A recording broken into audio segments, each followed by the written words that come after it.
You're listening to the Sales Success Stories podcast, where we deconstruct world-class sales performers to provide insights and strategies to help you improve. To learn more, visit us at top1.fm. Here's your host, Scott Ingram. Today on the Sales Success Stories podcast, my guest is Camille Clemons, and I caught Camille at a really interesting time as she is making a transition from one firm to another. So we're intentionally not going to use any company names in this conversation, but you can always look her up on LinkedIn and kind of fill in the gaps for yourself if you're interested. So Camille works in financial services. She just won an award as the top seller in her previous organization, but decided to go out on top and make a change. And since transitions in sales are not at all uncommon, we'll get a chance to talk in this unique window that Camille's in about that decision process, and also a little bit about some things sales leaders might want to think about and know about when it comes to retaining top talent and how some of these decisions get made, and some of what they do kind of impacts those results. So welcome to the show, Camille. Hi, thanks, Scott.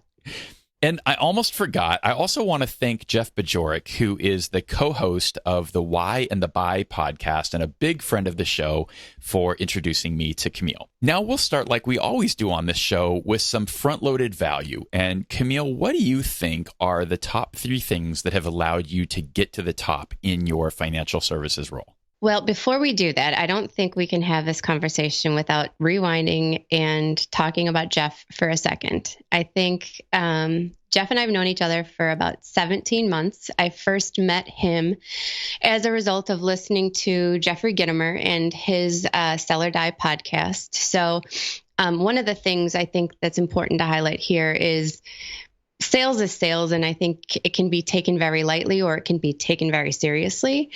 And I think in order to become a top producer, you have a requirement to buy in. So educate yourself, learn as much as you can, read as much as you can, listen to the best. And kind of from there, you can craft your own art and figure out what works for you and what doesn't. So I think as we go through this, it might be interesting to think about how each of us approaches the process a little bit differently. And that doesn't make it right or wrong. That just makes it yours. I love that call out. And Jeff is absolutely one of my favorite people to talk to and kind of bounce ideas off of back and forth, and something we do with some regularity. And to your point, and the reason why I sort of structure these conversations the way I do is it's one thing to read a book and see different approaches and different strategies. It's a whole nother to see how they get applied in the real world and how you bring all of those different unique approaches together with the finite amount of time and your personality and who you are. And that's really what we try and do is get at how do you bring all of this together and make it work in the way that you operate and find success in sales. That's right. There's only one you, so everyone else is taken. Beautiful. So what are those top 3, Camille? So I think the things that have allowed me to get to the top of where I am, and I think we're in a really competitive industry, and there's maybe a commoditized approach to what we do. So finding your way to differentiate is really important. And one of the first things I learned is that people are buying you, essentially. You're building relationships, you're helping problem solve, you're bringing new ideas to the table, you're bringing your understanding of the industry. And those are just like we're reading a lot of different types of books to become the best version of us. I think we have a lot of different aspects that we see where our clients don't necessarily have that because they're working for a single firm.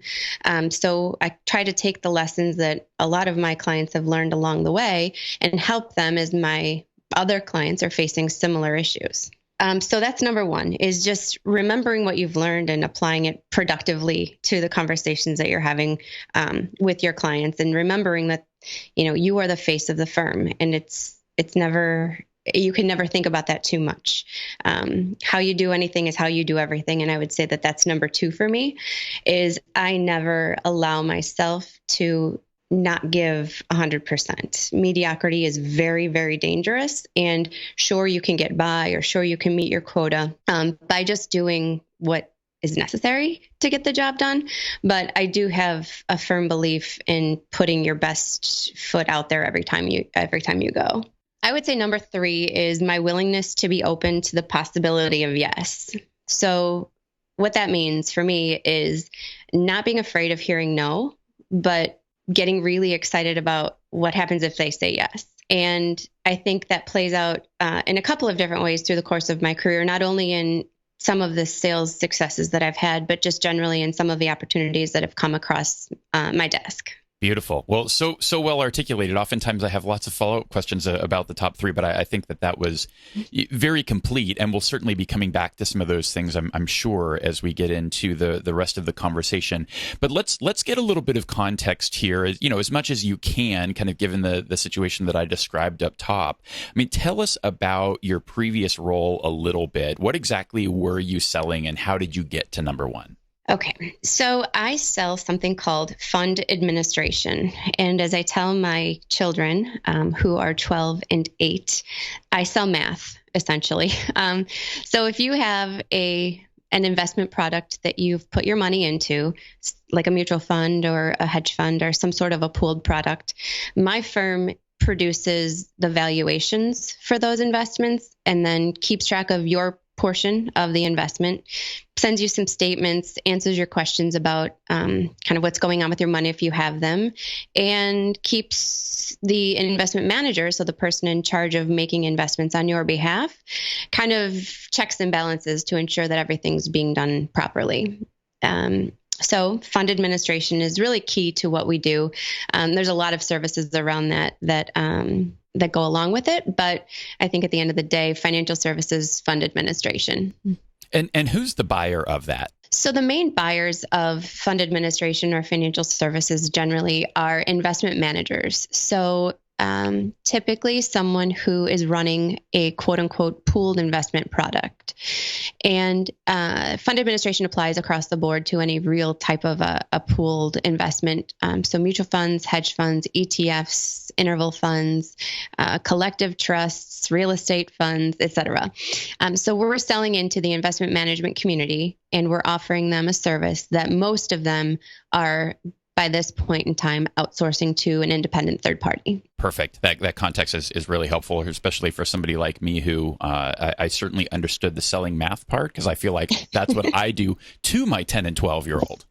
Yes, exactly.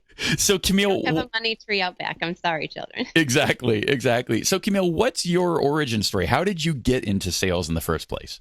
Well, I'll start with how I approached college. So I went to a very small liberal arts college by the name of Ripon College, based in the middle of Wisconsin. Had I to do it over again, I likely would make the same choice in school, but man, I wish I would have thought about going somewhere warm for sure. I didn't.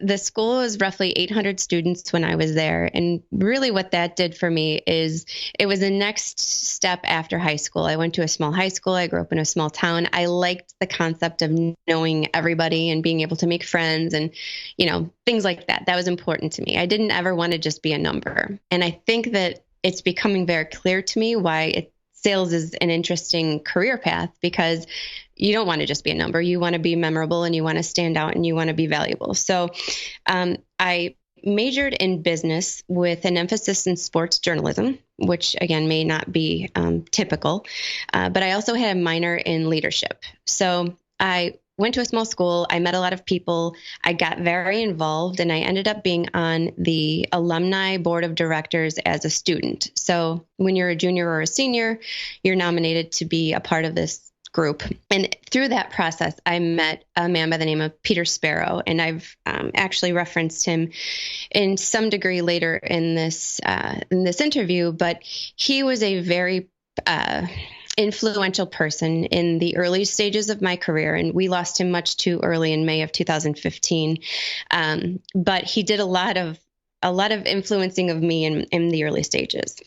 So I graduated from Ripon. Peter had gotten me an interview, and I had interviewed with a few other people with a firm by the name of Northern Trust. And I'll mention that because I spent a dozen years in the beginning of my career at that firm, working all the way through operations, working in kind of the nuts and bolts of the industry. So understanding kind of not only how to essentially strike a nav, which is what I was doing, but how what I was doing fit into the greater scheme to the end product to our client.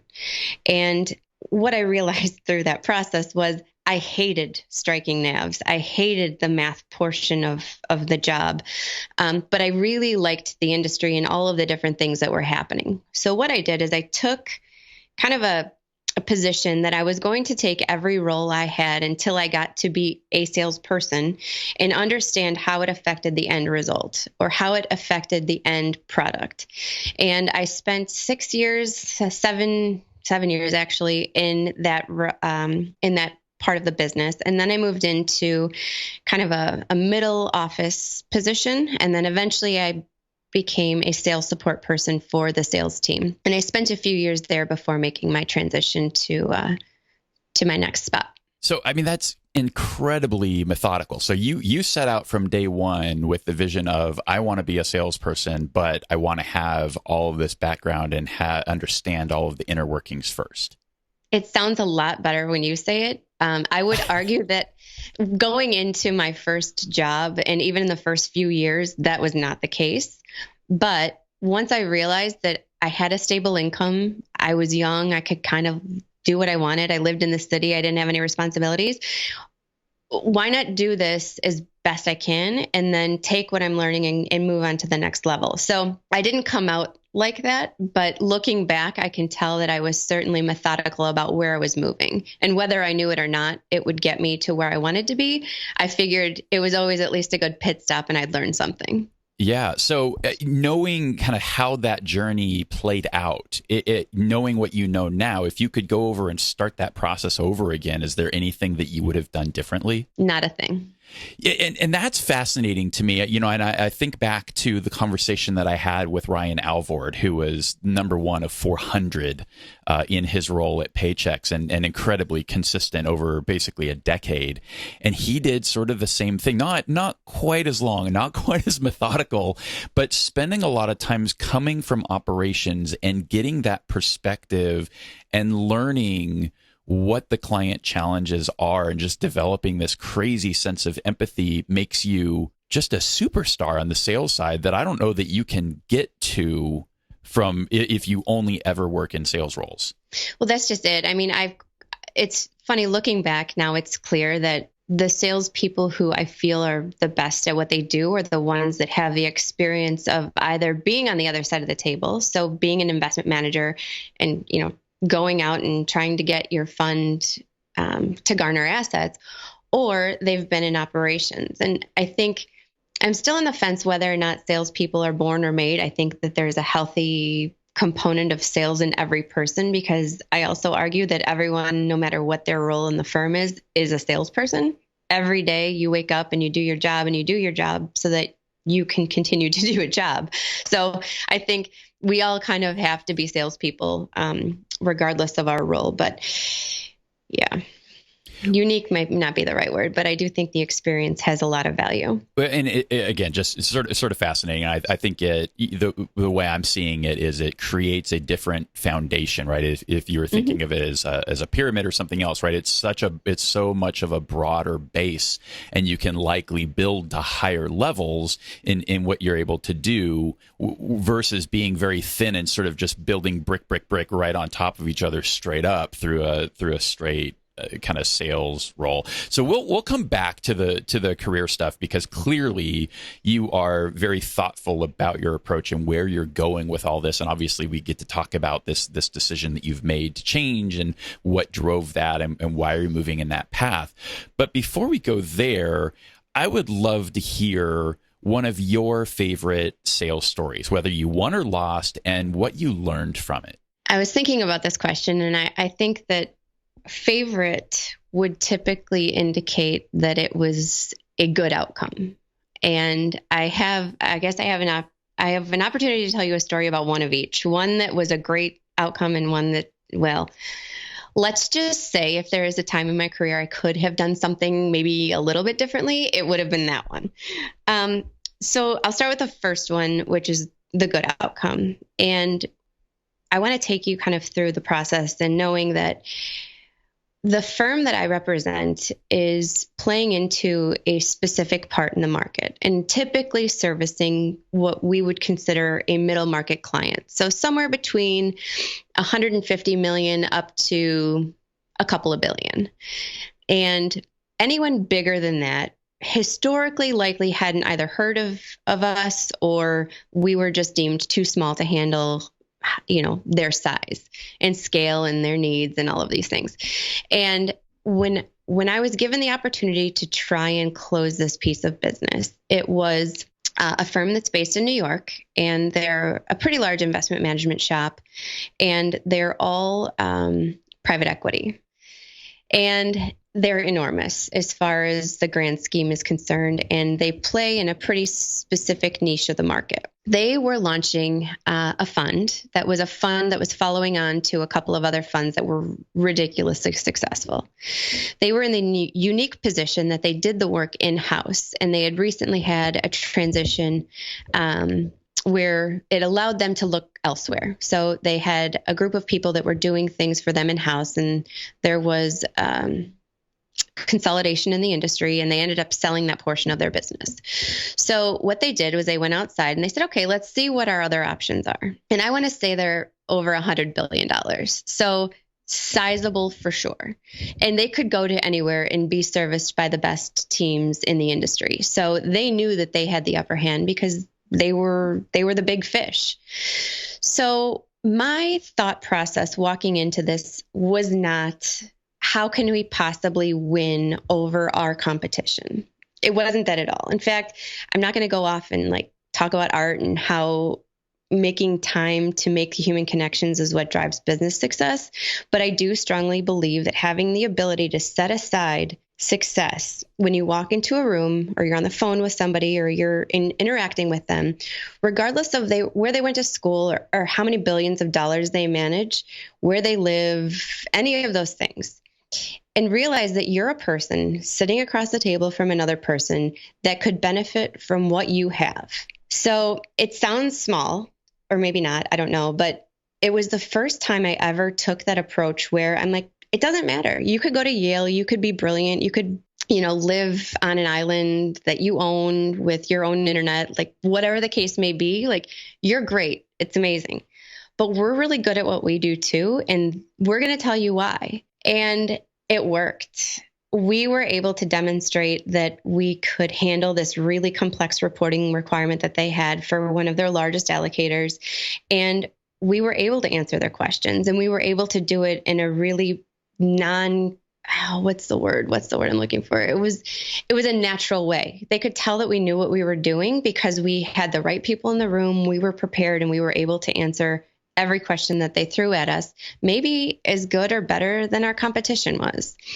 So at the end of the day, that relationship has grown to be significant for the firm. And it's one that I can say I'm really proud of. And I think it will be really hard to actually have to walk away from it. I love that. And then you had a counter example that you had me grinning about in terms of, sounds like there were some really good lessons learned along the way. There were. So let's just say that my biggest takeaway is never to take the process for granted. So that was my lesson. That was the takeaway. And that was the takeaway for the team too. So we walked into a finals presentation where we were going up against competition that we'd gone up against in, I would say, 70% of the deals that we come into. They're known, they're big, they have a lot of ability to cut prices and do some creative things to win business.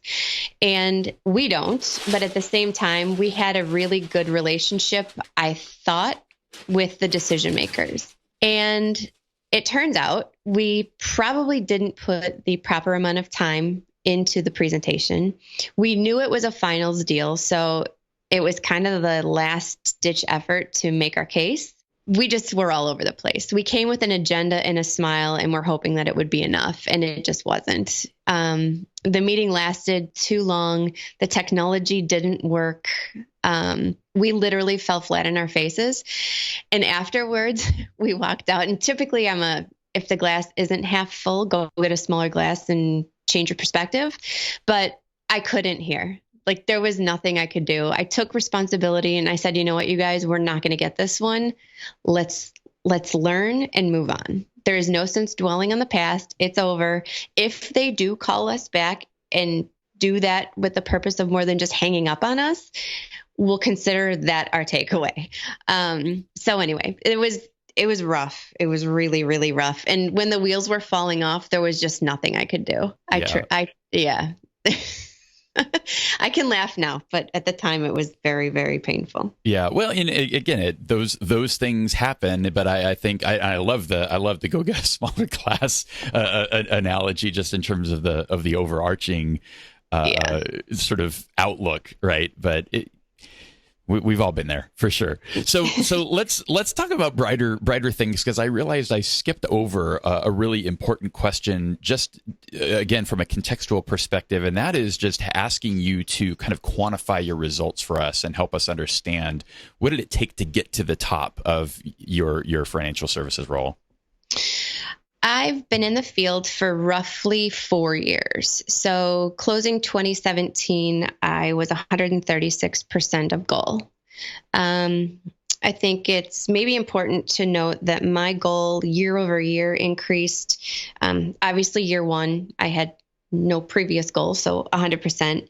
Year two, I went up 33% from that. And year three, I went up 25% from that. So every year I've had an incremental adjustment in my quote unquote goal.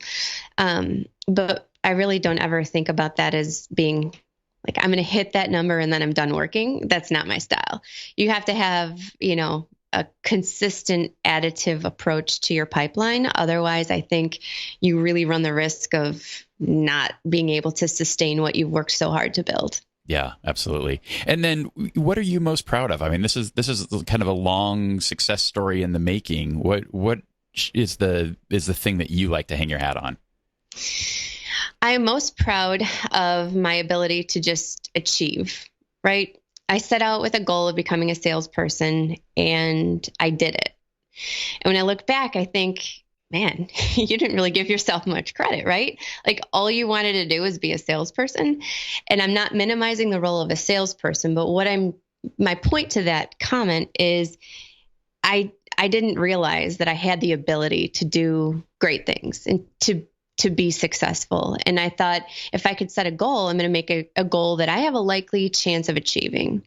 And I think just my ability to achieve the goal is probably to date my biggest accomplishment. Awesome.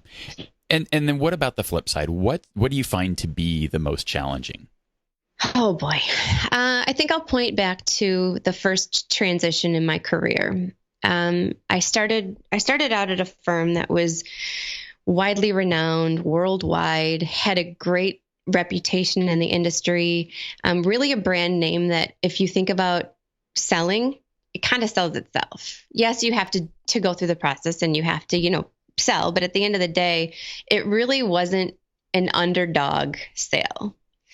And jumping from that to a firm that was similar in the fact that it's a custody bank owned operation. So it had a large custody bank behind it where there's a lot of history. I think each of them had over 100 years of history. So they were long established in the industry and very safe, if you will, decisions.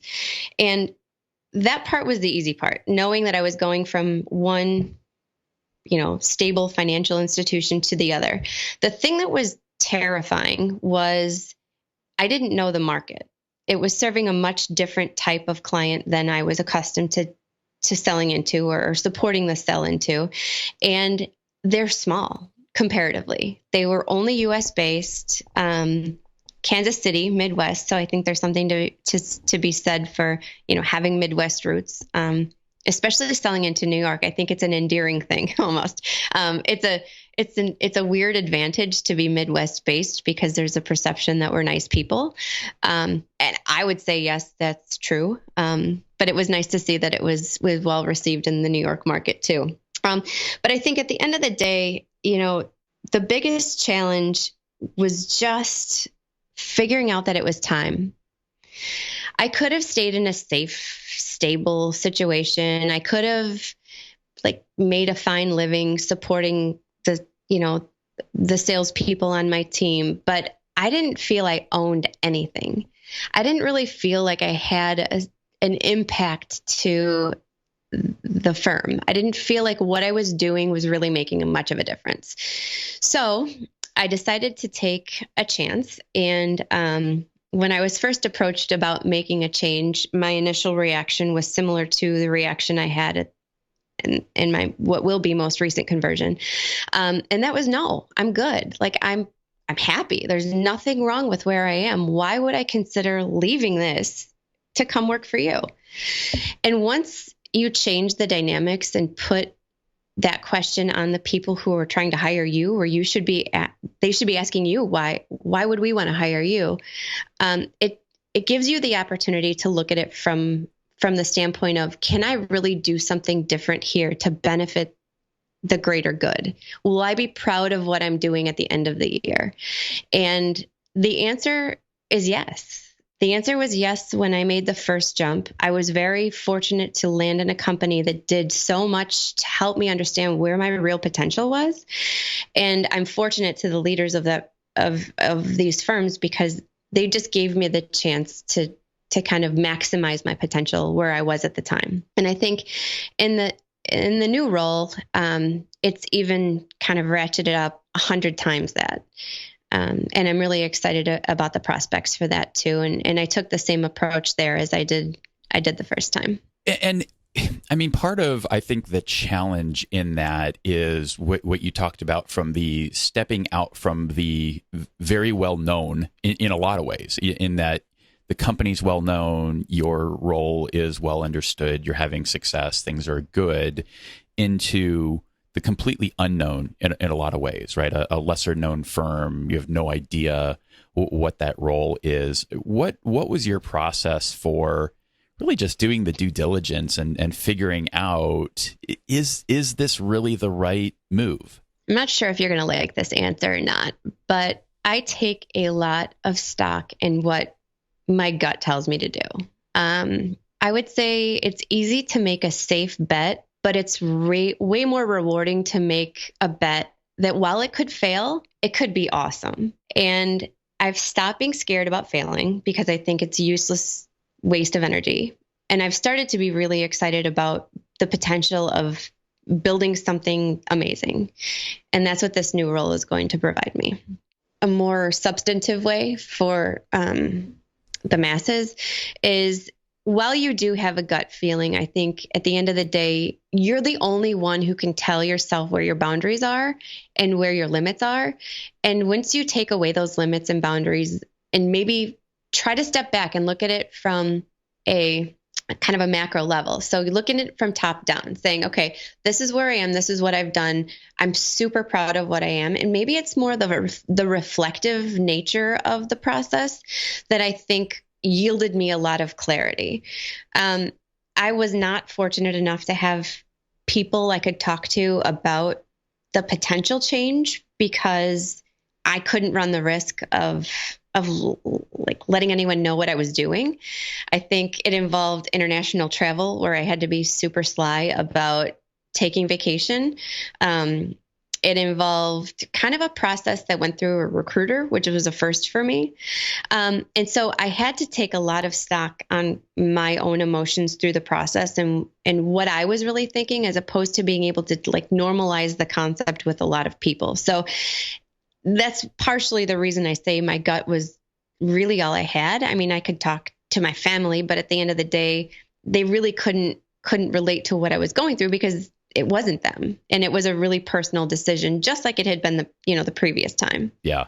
Well, and what's interesting, and you mentioned the recruiter, and there's always these different polls, and I have to chuckle because usually I wouldn't let something like this distract me, but it was just too perfect.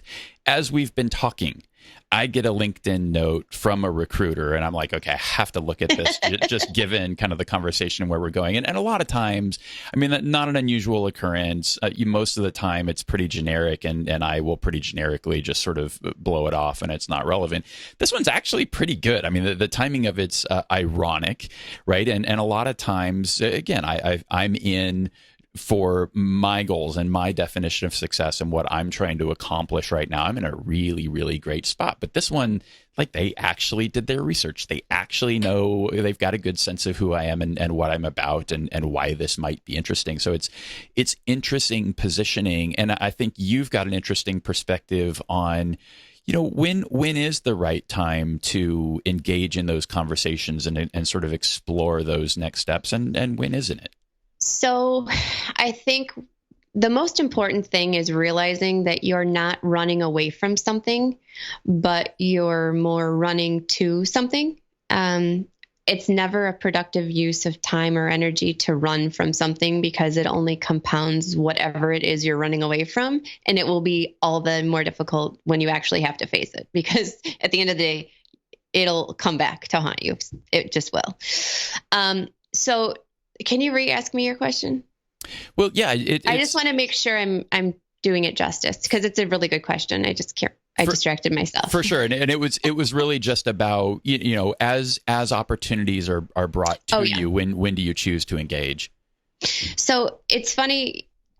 There's a lot going on in our marketplace right now, and there's a lot of consolidation, and a lot of our competitors are buying our smaller competitors. And there's a ton happening right now. So being contacted, just as you were, by a recruiter with a generic message, I don't even consider that being contacted, because it's like spam.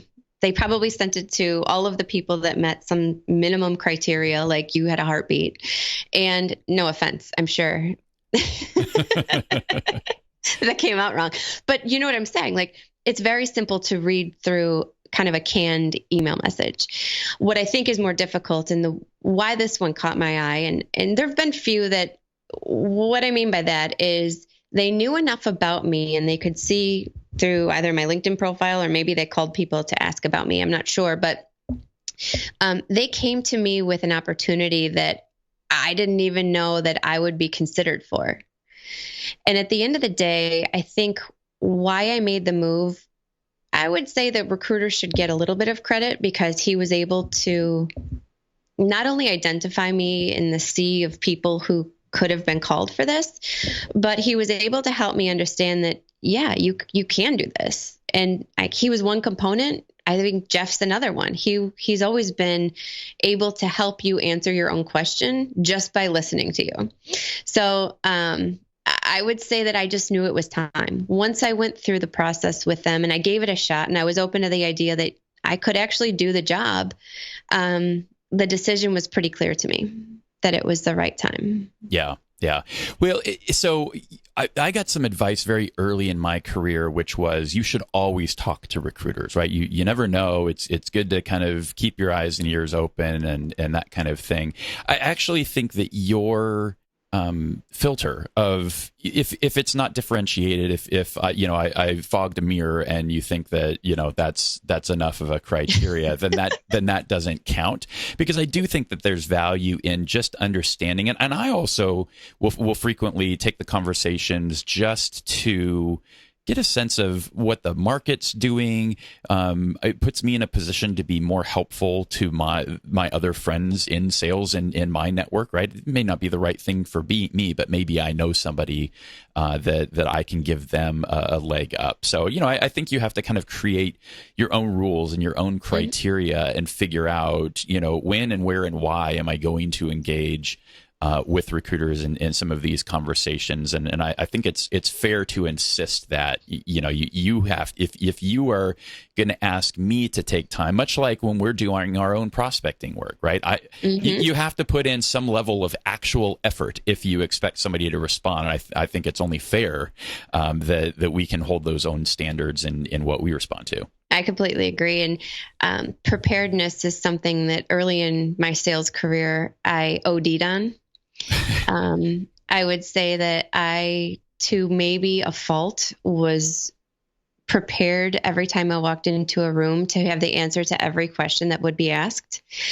And as I evolved in my sales career, I would say that it became less important for me to know all the answers and almost a challenge to not. Because I think part of the process of a sale and building that relationship is learning about someone. And people love to talk about themselves, and people love to talk about what they do. And if you have a genuine interest in wanting to get to know someone, and I do, I think I like people generally. I like to help people. And if you just let them open up and talk about themselves, you learn so much more than, spending hours trying to figure out where they went to high school and who their college mascot was and if they played on the basketball team. So I do think that there is something natural that comes out in that process. And well, and along those lines, I mean, what's the real driver? Or if there's a couple, maybe you want to rank them, right? Is it helping somebody? Is it the money? Is it, what drives all this? It's kind of a loaded question. I think at the end of the day, I believe in what I'm doing, and I can see how it helps not only our clients directly, but it also helps their clients, and it helps just generally the industry. And I say that and it sounds like whatever, that's a lot of white noise, but I mean it. So I think the way we help our clients is not just the evaluation process that we go through and how we help them be SEC compliant, but they're doing what they love to do.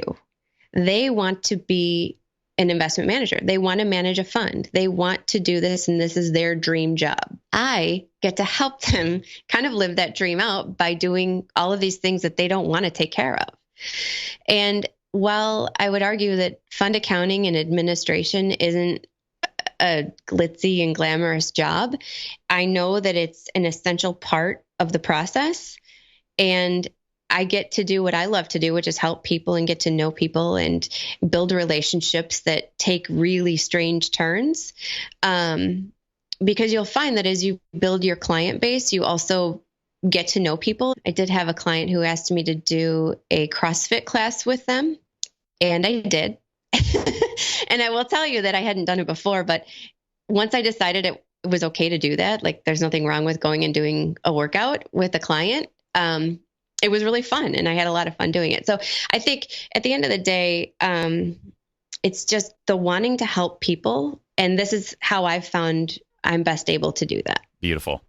So let's switch gears and talk about some of the habits and routines and working out and all that stuff. So I always lead into this conversation by asking, are you a morning person or are you more of a night owl? Both, which is a problem. So I love mornings because I love seeing the sunrise.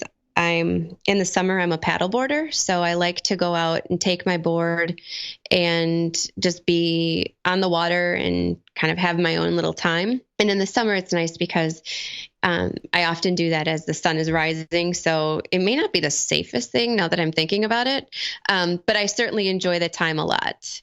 My husband, however, is a night owl. So I find myself maybe more than 4 times a week falling asleep on the couch because we're, talking about something or watching something on television, or I'm reading and there's a fire.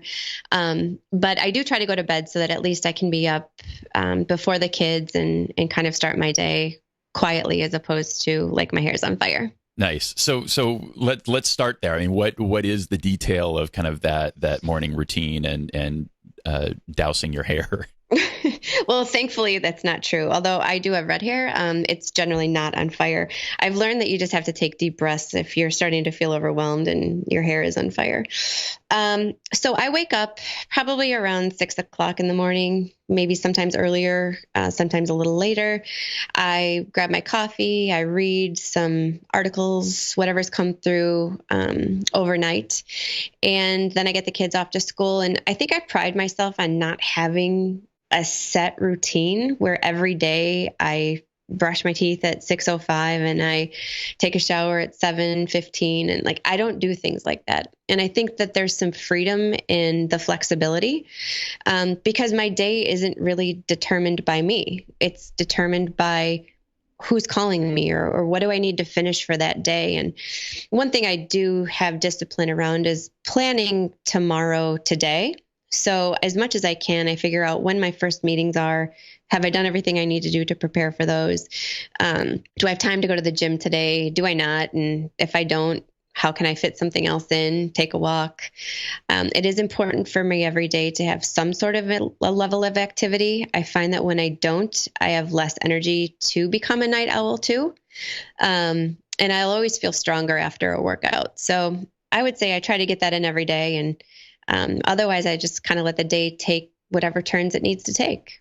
Nice. So it sounds like there's a lot of different activities, a lot of finding ways to fit the workouts in. What else are you doing from a fitness perspective? Well, I used to be an athlete, so I think it's important that I think once you are an athlete, you can never kind of shake that. You may not look the same way you used to look, but at the end of the day, staying healthy is an important aspect to being an athlete. And I think I'm fortunate that that's kind of carried me through today too. I do try to stay active. It clears my mind. I think I'll take a walk if I can't get to the gym. At least I'll get out there and breathe some fresh air. And I live in Chicago, so it's typically warm only a few months out of the year here. I love the off seasons, so spring and fall. But my favorite time in the city is certainly the summer, where I can be out on the water and outside. I find my happy place out there. Occasionally in the summer, spring, fall, I'll actually take my office outside. So I'll sit on the deck or the patio, and I'm fortunate that I have the flexibility, but yeah, outside is my main place to be. Perfect. And then just other ways that you might be structuring, maybe we want to zoom out a little bit, right? Structuring your week or your month. Given that you it sounds like you kind of plan the day but in a lot of ways just kind of let it go with the flow. Yeah, I think if I over engineer things, it seems to feel rigid and I'll get less done, as opposed to, having general guidelines of things you want to accomplish during the day and getting through those, but otherwise just kind of taking the hits as they come. But what I'll say from kind of a macro level is, I would argue Q1 for me, if we want to take it all the way there, I travel probably 60% of the time, maybe between 50 and 60, kind of depending. So we have heavier travel periods and then lighter times too. And again, that's driven by the clients and prospects and when they're available to meet or when their projects are coming due. So Q1 for me is spent doing industry events like client conferences or attending conferences, visiting clients, making sure that they've got what they need, and really setting up a productive Q2, which is a lot of, finals presentations, hopefully, if you're doing it right. And then just maintaining deals as the year flows on. I do find it super important to keep your foot on the pedal, meaning just because you've closed a deal, it's not the time to sit back and congratulate yourself, but it's really the best time to find your next best prospect.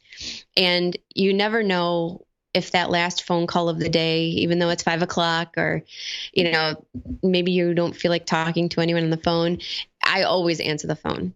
In fact, when I answer the phone, people sometimes are like, whoa, wait, you picked up? And I think they're so accustomed to voicemail and not having to talk to you and leaving a voicemail that it's actually an interesting sales tactic. Anyway, Q2 is generally spent, like I said, following up on what I've done in Q4 and Q1. Q3, or the summer months, do tend to get a little bit quieter in my industry. I feel like once school's out and before school goes back in, that's when a lot of people get vacations in. But it's also become kind of a sleeper. So a sleeping time where if you can find the people who are in the office, it is actually maybe a little bit easier to get their attention and focus because everyone else is out of the office. So getting things done in the summer months, while historically you could just think, well, I'll go take my vacation too, has actually become one of the more productive parts of the year. Q3, so fall, is typically like Q1, where there are industry events going on and there's a lot of just kind of maintenance work. And then Q4 is when I've found people just want to get things done before the end of the year. So it's a very busy time for us. And it's a time when you can kind of, tighten up the shoes, get out there, make your last calls, and wrap things up for the year. So I always like to finish out strong. I think December travel, I'm typically done by the first from an in-house visit, if you will. So going to visit clients and prospects, I'm typically done by the first week in December. And I've found that things do kind of taper off after that until the new year. So hopefully that's helpful. I think though the underlying theme is you kind of just have to do it when they want to do it and be ready to do it no matter what time of year it is. Yeah, absolutely. And during the heavy travel times, do you have different kind of tips and tricks and tactics that help you stay sane on the road? I do have things that help me stay sane. I'm hopeful that they will be at least helpful to know that you can stay sane on the road. I know travel is tough, but I think for me, it became much easier when I realized that, all right, if I'm on the road, that means that I'm gone, like I'm traveling away from home. I can use those hours I'm away to maximize my time on the road. So for me, a successful day on the road is no less than 5 meetings. And if I'm going to be away, I'm going to maximize my time. So I'm going to make a breakfast. I'm going to make a mid-morning. I'm going to make a lunch, a mid-afternoon, and then hopefully a dinner or something like that. And then when I'm done with those 3 or 4 days on the road, I come back to the office and I follow up. And if I'm light one day because someone cancels, and you can't really get all bent out of shape if somebody cancels because things do come up, and just kind of rolling with it, and realizing that nothing is the end of the world, and taking some of the pressure off of, being as prepared as you can be. Like if you forget your shoes, you can buy shoes. Or if you forget your toothbrush, you can find a toothbrush. So just taking a deep breath and realizing, okay, I've found the process that works for me. I've got my bag. It's got my toiletries in it. My shoes are all in. Like preparing that way for me is, it minimizes the risk of forgetting like your driver's license and not being able to make it through TSA. Yeah. And I think the proof of like a traveling salesperson, we probably all have way too many belts. I don't know what it is about belts. Totally. It feels like I'm always purchasing belts on the road. I always forget. Well, I've forgotten a belt occasionally, but I think it's a little more difficult for a woman to find the belt than it is for a man. Like they don't just sell our belts in Walgreens. You have to actually go to like a store, and typically those stores are not open before your breakfast meeting. But I have found that I need shoes when I'm on the road, because I consider like my dress shoes are almost my new Nikes, because I sell in New York. So you literally run from meeting to meeting, or you're up and down the subway stairs or whatever you're doing. And you'll always, or at least not always, but for me, I've found that my shoes take a lot of the brunt of pain. And so I find myself having to buy shoes, which isn't an awful thing. Fair enough.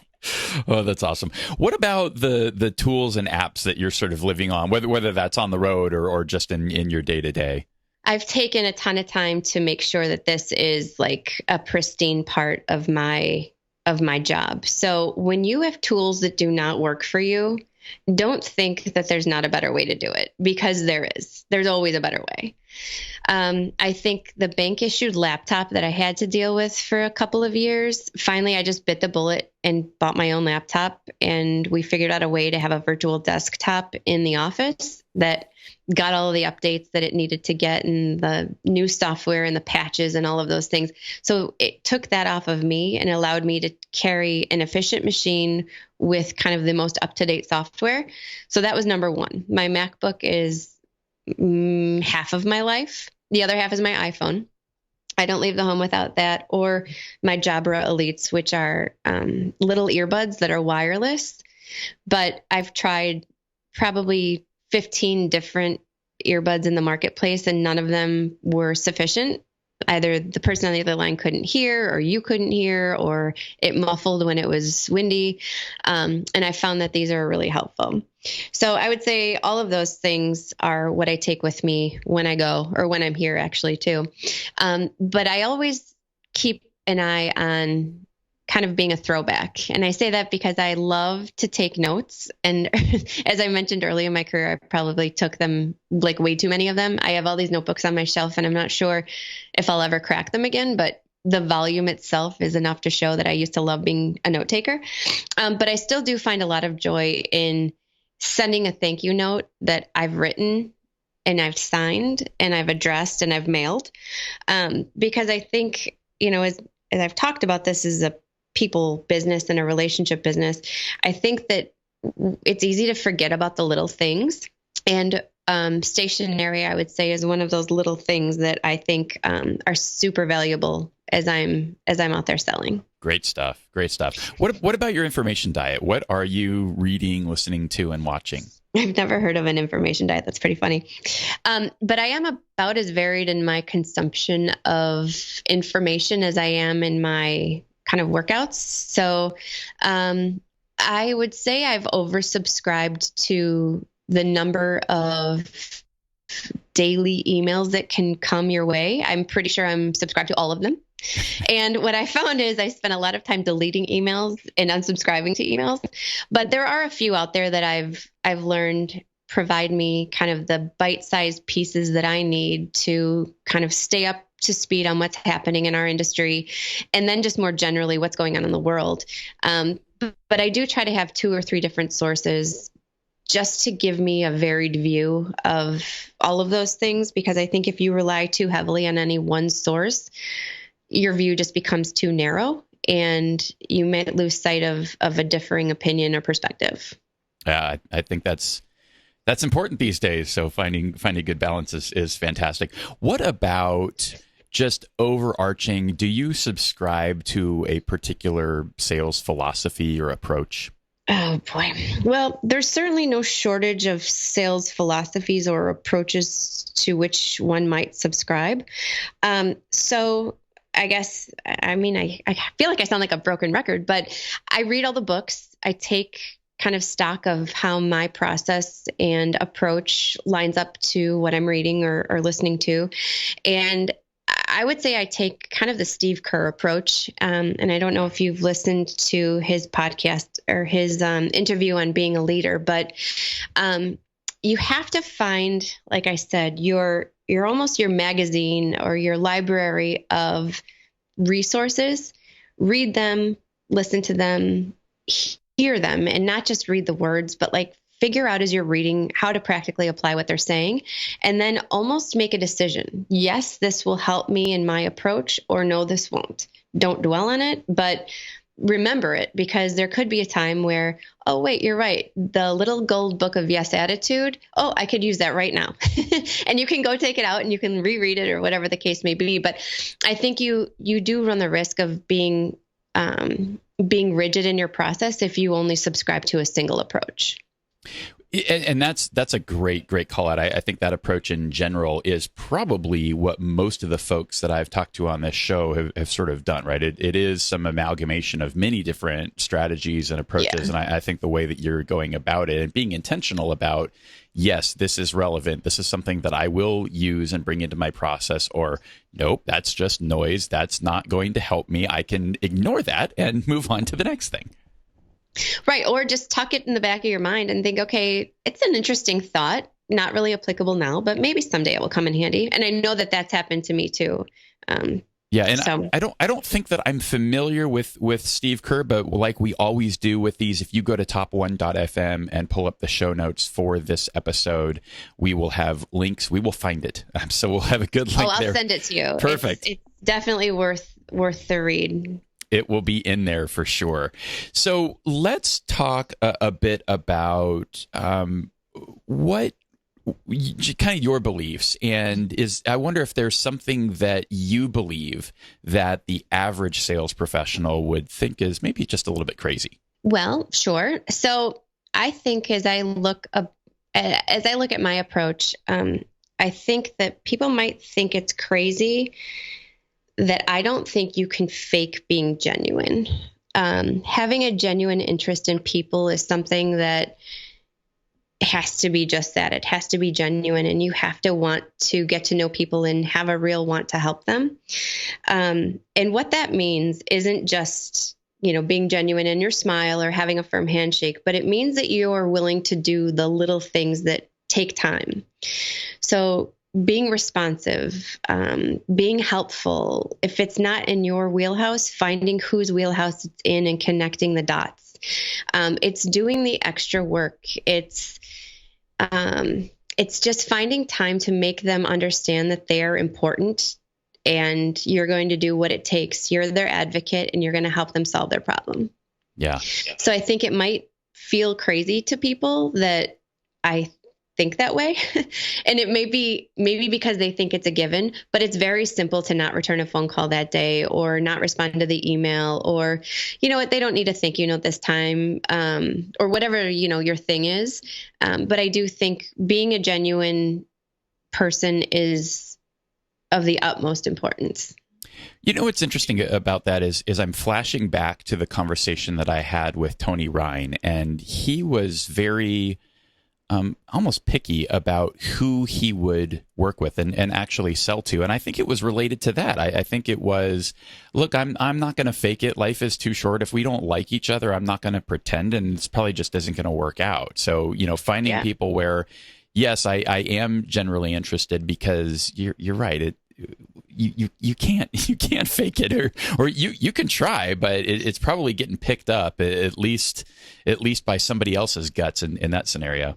Yeah, it'll just come off ingenuine, and you won't be able to sustain it anyway. So if you are not willing to be genuine, then I don't know that this will help. But know that if you are trying to be genuine and you're doing what you think is right, and you're doing the little things, even if it doesn't feel like it's working, it is being noticed, and keep doing it. Nice. So what about the flip side? What is it about the average sales professional and their approach that you think is a little crazy? I abhor mediocrity. And when I say that, I cannot say it with enough conviction.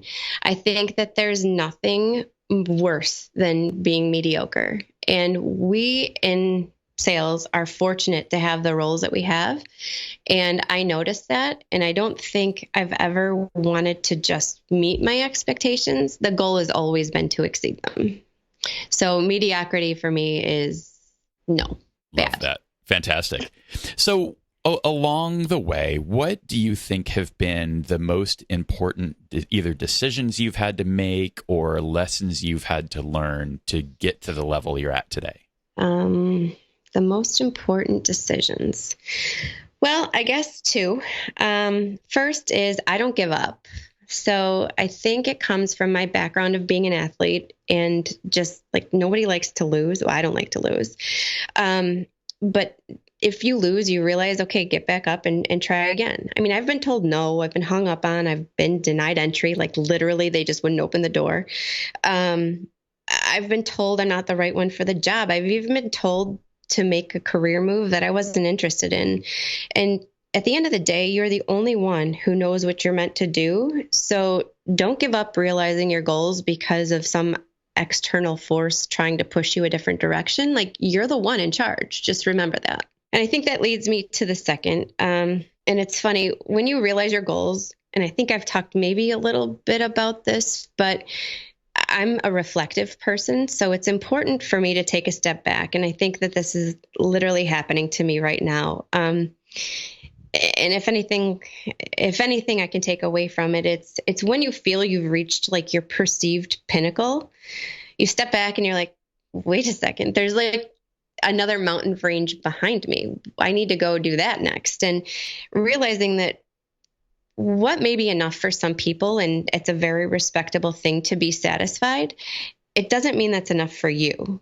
And once you think that you've set the goal and you've achieved the goal, really all that's doing is saying, great job, you did what you were setting out to do. But what I realize now is I'm taking a different mindset with things. I'm not only thinking about what maybe I've done, but I'm thinking about not really setting a goal that I have to achieve where I can't go much higher than that because that's what I'm shooting for. I kind of want it to be open. I want it to be I want it to be limitless. And I don't think there's a manual for what I'm about to do next. And I'm really excited about that. Yeah, I think that's a perfect transition for us to just dig a little bit deeper into the career discussion that we started in the beginning. And first off, I mean, what was it that drove the change or drove the decision to make this switch? Really, like right as you've established yourself as the leader and the top dog in the game you were playing. Well, I don't think the timing could be worse, because it would be great to just be happy and and maybe like get to go across the stage and collect the trophy and get the picture that I really was aiming to do for the past 4 years. I'm actually really disappointed that that's not going to happen. But I had the feeling, and I made the commitment to myself that if I was going to go through this process, I was going to take it seriously. And the second it didn't feel like it was the right fit, I would stop. And I don't have to make a move. I wasn't being forced to change. I wasn't being, there was no reason I had to make a move. But when I asked the questions and I received consistent answers kind of from throughout the process from the people that I was working through it with, I began to realize that this is my next challenge. And I don't think it's for us to decide when opportunities come across our desks or our plates or whatever the case may be. But I do think that I've learned to recognize when they do. And this is the one that I needed to take the jump for. So while I wasn't looking and I wasn't ready, and I didn't think that I would be leaving or going anywhere, I also think that in my mind, I did the right thing in entertaining the idea of something bigger. Yeah. Now, I'm sure that there is advice, and I'm sure that we'll put sort of a positive spin on this, but is there anything that your current leadership could have done to keep you around? Because I'm sure the folks that are leading sales teams they worry about this, right? I've got this great person, they've excelled, they've gotten to the top. How do I keep them here and keep them producing in that way and not go off and do something else? It's a tricky one, because if I think about what my current leadership could have done to keep me, I don't know that there is anything. And I think it's a testament to how good they were.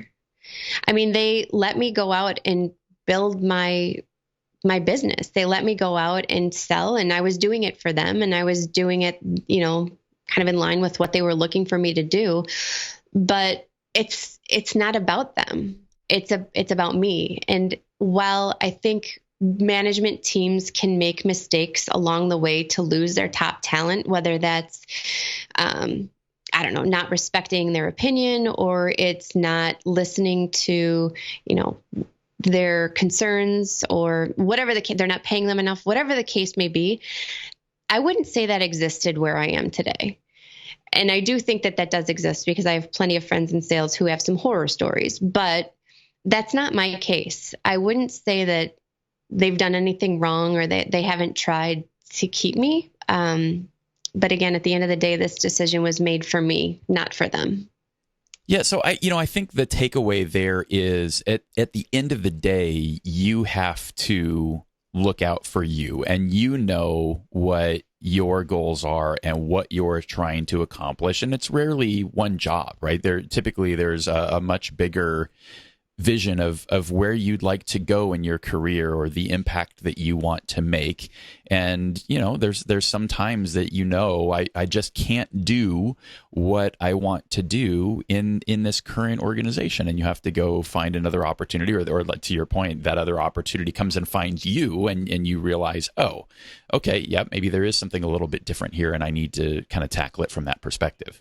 Yeah. And I think at least for me, I think this one came at the blind side. But I think that it's been a really interesting process over the past couple of years. Yeah, I like that. And I'll have to go back and capture it. There, you had a very quotable quote about, just getting comfortable with and being being you. You know, I'm. Oh, because everyone else is taken. Yeah. Yeah. Well, and the way you stated it, I think was very eloquent. And the more you just kind of settle into what you're really about, like you do you. That's what this is at the end of the game. So, you know, let's provide a little bit of additional advice, because I think you've got a great deal of perspective, and I'd love to know what you would suggest to somebody who's maybe just getting started in their sales career today. Oh, I've got lots of little nuggets. I think the three that I'll share are, the first is just be patient and appreciate every stage.